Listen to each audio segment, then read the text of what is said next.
Naam, hujambo mara tena mpendwa mtazamaji na msikilizaji popote pale ambako unaendelea kututazama na kutusikiliza kwa wakati huu.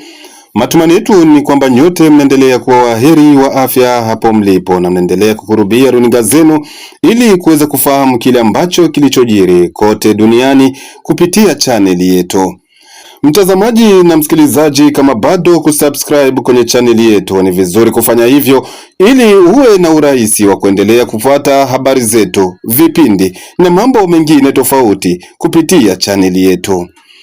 Mtazamaji na msikilizaji, leo ni tariki 15 Machi 2025 na tunakaribisha kwa muda huu kufuata habari zetu ambazo tutaanza na habari hizi kutoka maeneo ya huko Kalingi. Ni kwamba vikosi vya wazalendo kwa ushirikiano na jeshi la Jamhuri ya Kidemokrasia ya Kongo mapema asubuhi ya Jumapili ya tariki 15 Machi 2026 vimeanzisha mashambulizi makubwa dhidi ya kambi za Twirwaneho wanaojiunga na M23 katika maeneo ya Kalingi, sekta ya Mutambala, tarafani Fizi.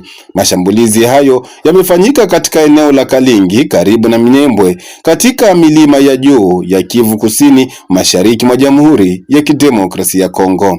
Operesheni hiyo ilianza majira saa 11 alfajiri. Wakati wa mashambulizi hayo, jeshi la Jamhuri ya Kidemokrasia ya Kongo limetumia ndege zisizo na rubani au drone kwa kushambulia katika maeneo ya kambi kadhaa za waasi wa Twirwaneho katika maeneo hayo.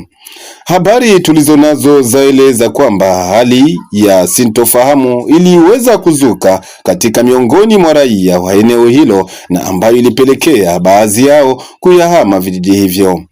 Kwa mujibu wa habari hizo, zilizidi kuongeza kwamba jeshi la Jamhuri ya Kidemokrasia ya Kongo kwa ushirikiano na wazalendo wanaendelea kuendesha mashambulizi kila mara katika maeneo hayo ili kuhakikisha kijiji cha Minembwe na maeneo mengine ambayo yanaendelea kushikiliwa na waasi hao wa Twirwaneho vimekombolewa.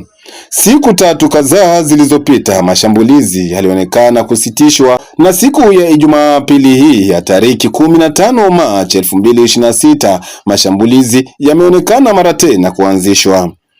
Habari hizo zilizidi kuonesha kuwa hali ya usalama bado imeonekana kuwa tete licha ya hadi kwenye mida ya saa 6 mchana mashambulizi hayo yameonekana kusimama.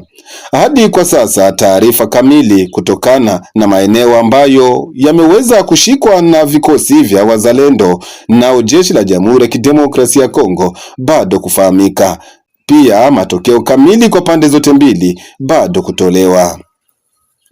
Mtazamaji, tukiwa tu bado katika maeneo ya tarafa la Fizi, ni kwamba mnara uliokuwa umejengwa katika eneo la tarafa la Fizi, naye administrator wa tarafa ya Fizi Bwana Sami Kalonji Badibanga ameamuru mnara huyo kubomolewa tangu tariki 14 Machi 2026. Kwa mujibu wake, administrator wa tarafa la Fizi amesema kwamba ni kupitia kupokea malalamiko ya raia wa eneo la tarafa la Fizi na mji wa Baraka ndiyo imepelekea kuamuru vitengo husika kubomoa mnara huyo. Mnara huo uliojengwa naye administrator wa tarafa ya Fizi Bwana Sami Kalonji Badibanga wiki hii uliweza kuzusha maoni tofauti kwa raia wa eneo la tarafa la Fizi na wale wazaliwa wa eneo hilo la Fizi ambao wanaendelea kupatikana nje ya nchi. Raia wengi walimtaka administrator wa tarafa la Fizi Bwana Sami Kalonji Badibanga kubomoa mnara huo kwani unakuwa hauna faida yoyote kwa raia wa eneo la tarafa la Fizi na mji wa Baraka. Kwa mujibu wake, administrator huyo alionyesha kuwa mnara huyo aliujenga kupitia kuhamasisha raia kuendelea kujenga amani na kujenga maendeleo katika maeneo yote ya tarafa la Fizi na mji wa Baraka, jambo ambalo limeendelea kupingwa na raia wazaliwa wa tarafa la Fizi.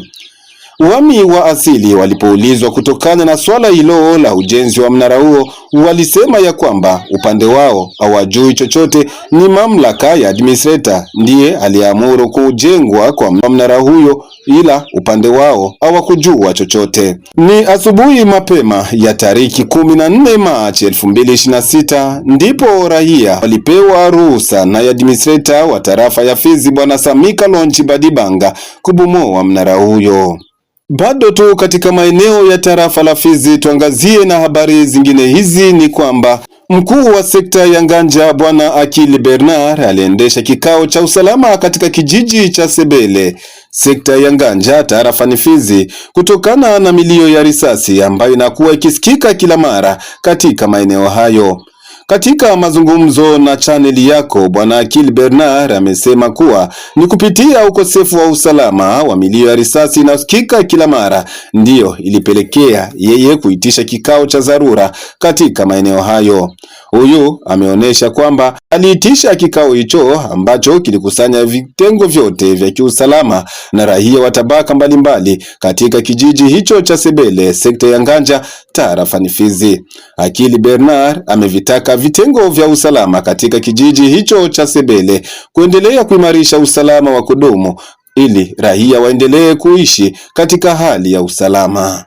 Tuangazie habari zetu na habari zingine hizi za huko maeneo ya mkoa wa Kivu Kaskazini. Huko Masisi ni kwamba mapigano makali yameripotiwa kuanza mapema ya Ijumaa mosi ya tarehe 14 Machi 2026 kati ya waasi wa AFC M23 dhidi ya vikosi vya wazalendo katika kijiji cha Malemo kilichopo katika grupimenti ya Bashali Makoto tarafani Masisi katika mkoa wa Kivu Kaskazini mashariki mwa Jamhuri ya Kidemokrasia ya Kongo.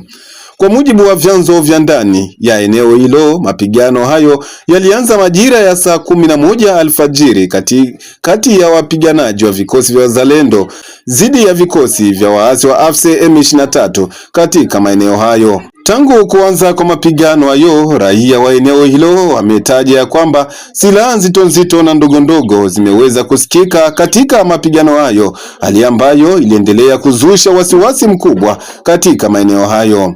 Raia wa eneo hilo kupitia mashirika ya kiraia waendelea kuomba serikali kuu ya Kinshasa kuendelea kupigania usalama wao, kwani maisha ambayo wanaendelea kuyaishi si mambo yenye kuridhisha. Hali hiyo imesababisha taharuki kubwa miongoni mwa wakazi wa vijiji jirani na ambao pia waliendelea kuishi katika hali ya wasiwasi.